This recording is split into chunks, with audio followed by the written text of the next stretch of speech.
Just a trigger warning, this episode is pretty graphic as it mentions assault and the R word, which I cannot say, and the M word, which I cannot say, so be aware. Also, this video about a South American serial killer, so if I pronounce some things wrong, please excuse me as I am not South American. Daniel Barbosa was born on January 22nd, 1930 in Colombia. Barbosa didn't have the easiest childhood.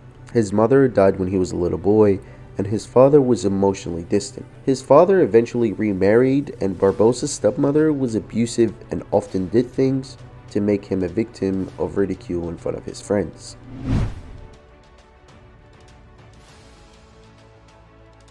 He was first arrested in Bogota on May 24, 1958 for petty theft. Daniel had a de facto union with a woman named Alkira and had 2 children with her.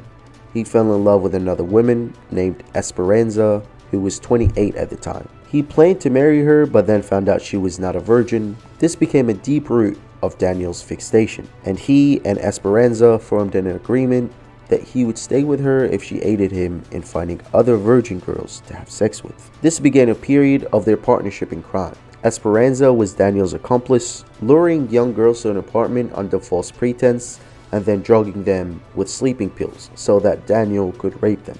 Daniel committed 5 rapes in this way, but did not kill any of the girls.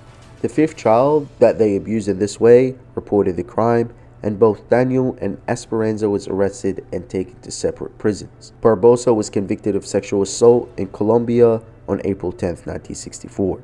A judge sentenced Daniel to 3 years in prison, and initially Daniel was grateful for the perceived leniency of the judge, swearing to repent and mend his ways. However, a new judge was given precedence over the case, and Daniel was sentenced to 8 years instead. This naturally provoked Barbosa to rebellious anger. He served his full sentence and was released in 1972. A year later, in 1973, he was arrested in Brazil for being undocumented. Due to a delay in sending Daniel's criminal records from Colombia, he was deported and released with his false identity. When he returned to Colombia, he took up a job as a street vendor selling television monitors. One day, when passing by a school, he kidnapped a 9-year-old girl, raping and murdering her so that she could not inform from the police like his previous victim did. This was his first assault involving murder. Daniel was arrested on May 3, 1974 in Colombia when he returned to the scene of the crime to recover the television screens that he had forgotten beside the victim. Naturally, Daniel was imprisoned in Colombia after being convicted of raping and killing a 9-year-old girl. He was initially sentenced to 30 years in prison, but this sentence was reduced to 25 years, and he was interned in the prison on the island of Gorgona, Colombia, on December 24, 1977. In November 1984, 7 years after his imprisonment, Daniel escaped from the prison in a primitive boat after having carefully studied the ocean currents. The authorities assumed that he died at sea, and the press reported that he had been eaten by sharks without any evidence. After a few weeks, he eventually arrived in Ecuador. On December 18th, he abducted a 9-year-old girl from the city of Quevedo, Ecuador. Another disappearance was also believed to be by Daniel's hand when the next day, a 10-year-old girl also disappeared.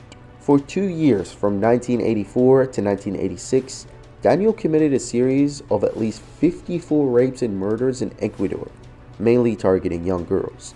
The police at first believed that all deaths were the work of a gang, not understanding that one man could have killed so many. Daniel slept on the streets and lived off the money he could gain by reselling ballpoint pens in the streets. Occasionally, he supplemented his income by selling clothing or small valuables belonging to his victims. Daniel selected helpless, young, lower-class girls in search of work and approached them, pretending to be a foreigner who needed to find a pastor in a church on the outskirts of town.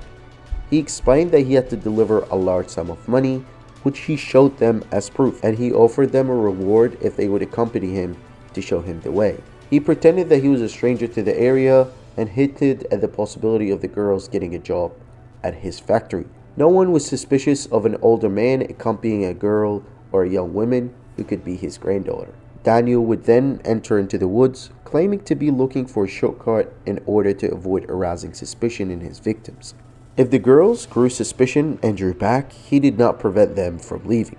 Daniel raped his victims before strangling them, sometimes stabbing them when they resisted. After his victims were dead, he left their bodies in the forest to be picked clean by scavengers.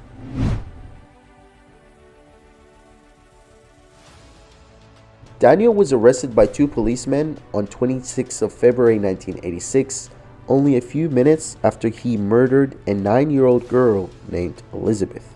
The policemen were on a patrol and approached him thinking he was acting suspicious. They were surprised to find that he was carrying with him a bag containing the bloody clothes of his latest victim and a copy of a novel titled Crime and Punishment. He was taken into custody and later moved for identification. When he was arrested, he gave a false name, Manuel Solis, but he was later identified by one of his rape victims, who escaped. Daniel, knowing that the end is near, very calmly confessed to killing 71 girls in Ecuador since escaping from the Colombian prison. He led authorities to the dumping grounds of those victims whose bodies had not been recovered. The bodies had been dismembered. While he told the Ecuadorian authorities of the locations of the bodies and how the sadistic crimes were committed, he showed no feeling of remorse. After raping his victims, he had hacked, slashed, and crushed the girls with a machete. He gave a cynical explanation for choosing children. He wanted virgins because they cried. This apparently gave him a great satisfaction, according to Daniel. He killed because he wanted revenge on women's unfaithfulness. He hated them for not being what women are supposed to be.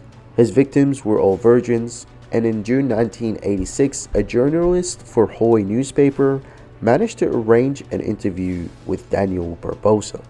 It was difficult to get the interview due to the police blocking all access to Daniel Barbosa's case, and the fact that Daniel himself demanded a large fee before he would let himself be interviewed.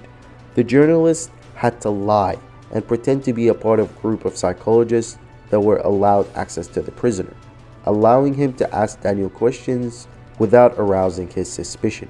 Afterward, the journalist described Daniel Barbosa as highly intelligent. He had an answer for everything and was able to speak of God and devil equally. He cited multiple books and he was well read.